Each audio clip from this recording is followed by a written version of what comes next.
Hello!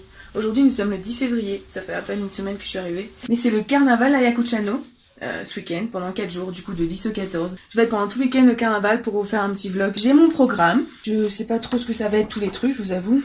Mais du coup là, je vais à 10h à la Feria Tradicional del Puchero. Alors c'est parti! On va au festival On va au festival Ayacucho. Et donc c'est parti, on va au festival Ayacuchano. Alors pour commencer, nous voilà à la Plaza Mayor, la grande place d'Ayacucho qui est, comme vous pouvez le voir, préparée pour l'événement. Alors oui, il y aura une voix off sur ce vlog parce que j'ai filmé avec ma caméra et donc il n'y a pas beaucoup de son. Alors là, on est au parc Leguía, le parc où se rassemblaient toutes les comparsas urbanas avant de défiler. Alors les comparsas urbanas, c'est les groupes de carnaval, donc de chant et de musique, et urbanas parce qu'en fait, ils représentent les organisations et les institutions de la ville. Alors, comme vous pouvez voir, les costumes sont composés pour les femmes d'une jupe et d'un petit châle. Les couleurs, les motifs changent en fonction des groupes. Là, par exemple, c'est vert. Vous pouvez voir.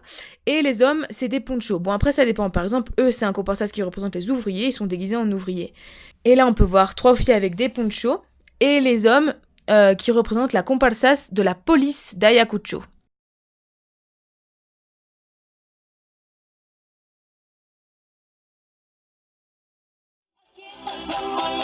Il y avait aussi une petite scène parce que c'était aussi le festival du Puchero. Puchero, c'est un plat typique d'Ayacucho. Et du coup, il y a une petite ambiance musicale, comme vous pouvez voir.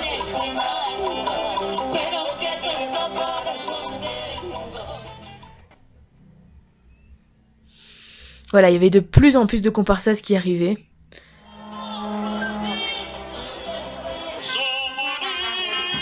Alors maintenant, chute parce que ça, écoutez, c'est l'hymne national péruvien.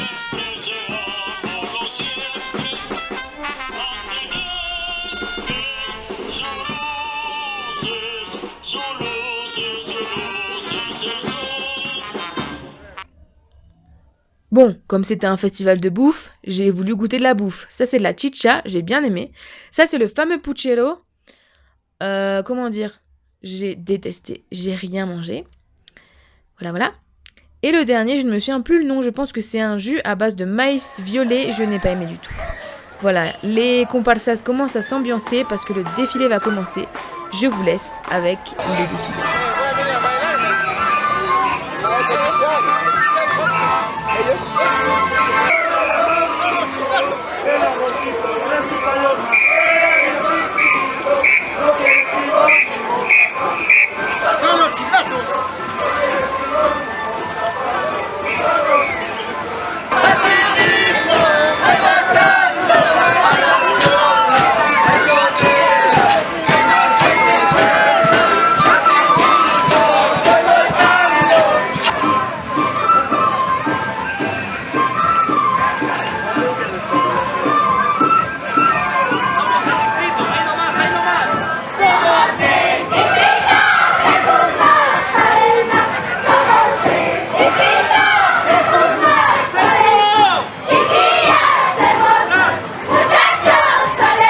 Ça chante très aigu.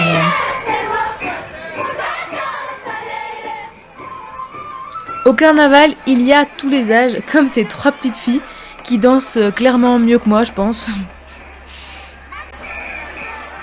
Oui, alors elles ont toutes des talons et elles dansent toute la journée. Oui, j'ai pas tout compris, hein. Il y a des trucs.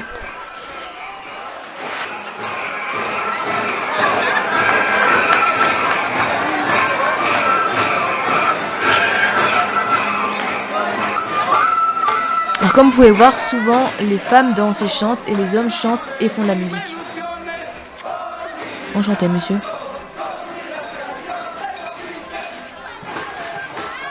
Je vous ai déjà dit qu'il y avait tous les âges. Alors si je me souviens bien, je pense que cette comparsas représentait une maison de retraite.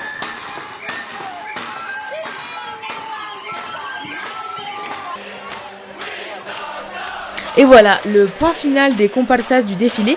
Ils finissaient tous ici, à la Plaza Mayor, donc la grande place qu'on a vue dès le début. Par contre, il y avait énormément de monde, du coup, je voyais rien du tout. Un élément important du carnaval, c'est le talc, parce que, voilà, les femmes le jettent en l'air quand elles dansent. Et le talc sert aussi à mettre sur les joues, comme vous pouvez voir là, sur les joues de ces personnes qui défilent. Jour de dimanche, alors je suis passée dans une rue où il y avait la Vierge Marie qui était portée. Pourquoi? Je ne sais pas. Alors ce jour-là, je voulais aller au festival des habits typiques et instruments du carnaval. J'ai été un peu déçue parce qu'en fait, il n'y avait que des stands de nourriture. Voilà, comme vous pouvez voir là, il n'y avait que des stands de nourriture. Et vu le fiasco d'hier, j'avais pas trop envie de manger dehors. Non, j'avais même pas du tout envie de manger dehors. Bon, il y avait quand même quelques stands d'habits typiques, comme celui-là.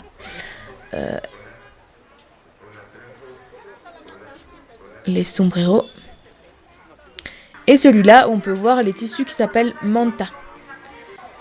Je suis retournée donc à la Plaza Mayor où là j'ai vu les défilés des comparsas rurales. Alors les comparsas rurales, c'est les groupes ruraux qui représentent souvent les provinces et les villages autour d'Ayacucho. Donc vous pouvez voir que les costumes sont très différents. Et en fait ce qui est drôle c'est que dans ce comparsas j'ai croisé une collègue qui fait coucou là. Et en fait elle m'a embarquée dans le comparsas.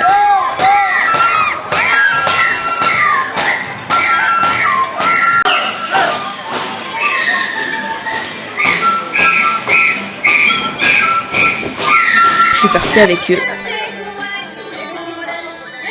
On est allé donc dans ce petit stade où il y avait un concours de comparsas rurales où le comparsas que j'accompagnais voulait concourir.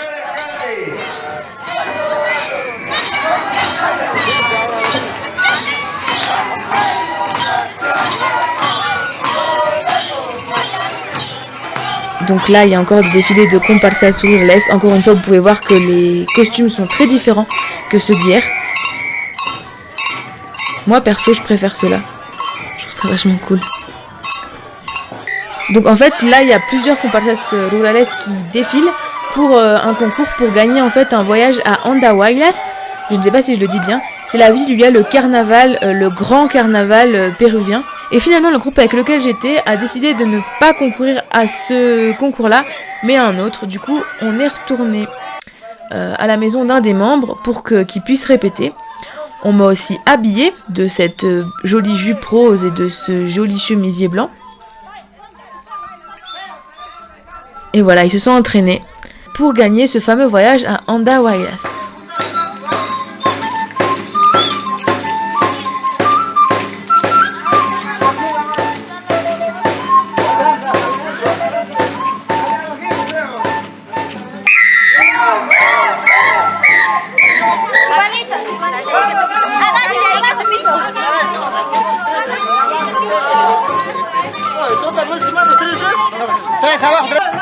Oui, bon là c'est pas moi qui filme, y a une petite qui m'a piqué mon appareil photo pour filmer.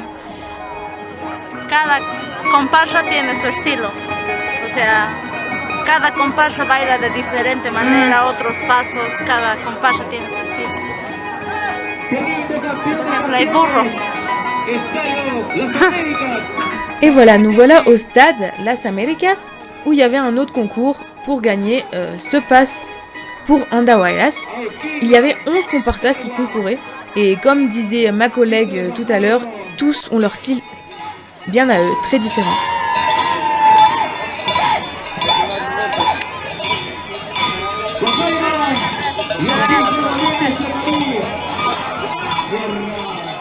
Ils ont aussi des costumes très différents. Leurs jupes à elles sont juste magnifiques. Enfin moi je trouve. Et leurs chapeaux, s'ils ont des sombreros qui sont différents, c'est les chapeaux, des jupes qui sont différentes. Ils ont continué à répéter. La suite vous allez devoir vous l'imaginer parce que comme j'ai dansé avec eux, je n'ai pas pu filmer. Donc comme je vous ai dit, ils m'ont habillée comme eux. Donc j'avais le sombrero, la jupe, le petit chemisier et les sandalettes qui étaient trop petites pour moi. Et en fait moi j'ai dansé dans le teatro. Alors le teatro c'est... Alors dit comme ça vous allez trouver ça hyper bizarre. Vous allez vous dire mais c'est quoi ce truc? En fait c'est un endroit où les personnes donc qui dansent pas dans la chorégraphie, donc par exemple les personnes qui n'ont pas appris la chorégraphie, les enfants et les personnes plus âgées dansent là. Et en fait, on danse autour d'un arbre. Et moi, alors ils m'ont mis un collier de fruits et de légumes. Ils m'ont donné une jarre en terre et un verre en terre. Et moi, en fait, je devais danser et servir en boisson les danseurs. Voilà, comme je vous ai dit comme ça, c'est hyper bizarre. Mais c'était vachement cool, c'était une expérience juste géniale. Je suis super contente d'avoir vécu cette expérience avec eux. Super contente d'être tombée par hasard sur ma collègue. Petite anecdote, ils ont dû me mettre du talc sur les joues. Ce qu'on a vu tout à l'heure. Mais bon, vu la blancheur de ma peau, ça n'a servi à rien.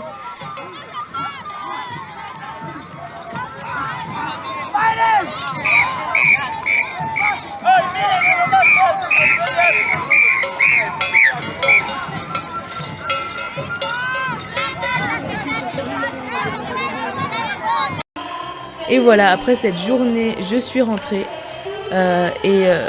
Comme vous pouvez voir, la fête n'est pas terminée dans les rues. Et j'ai récupéré les deux choses les plus importantes du carnaval, les serpentines pour mettre autour du cou et le talc. Lundi, 3e jour, et oui, je travaille, mais il faut savoir qu'il y a une autre tradition dans le carnaval pour les enfants, c'est les batailles d'eau. Alors, j'aime bien le carnaval, hein, mais quand tu travailles et que tu dois rentrer à la maison et qu'il est impossible de traverser, j'aime un peu moins. Dernier jour du carnaval, alors je pensais rater la fin de ce carnaval parce que ça finissait à 15h. Mais bon, horaire péruvien, je sors du travail à 18h. Il y a toujours énormément de monde dans la rue, ce géant avec un bouton sur le nez et une guitare, et cet homme sur une estrade qui raconte des trucs dans une langue que je ne connais pas, sûrement le quechua. Là monsieur, on ne vous entend plus, il y a l'église qui sonne.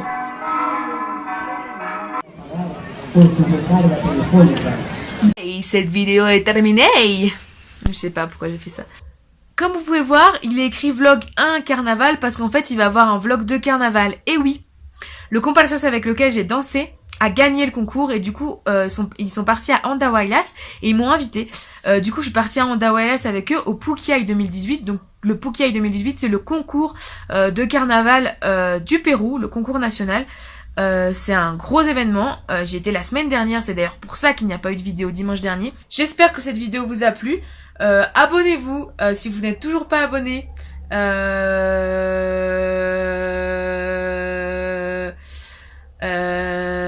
Mettez un pouce en l'air si vous avez aimé. Mettez un pouce en bas si vous n'avez pas aimé. Oui, parce que j'accepte les critiques. Et si vous avez des questions sur le carnaval, si vous avez des questions sur quelque chose au Pérou, sur ce que vous voulez, commentez, allez-y. Faites-vous plaisir, je suis là pour ça. Et on se retrouve dans moins d'une semaine pour le vlog 2 carnaval, le Pukiay 2018. Peace.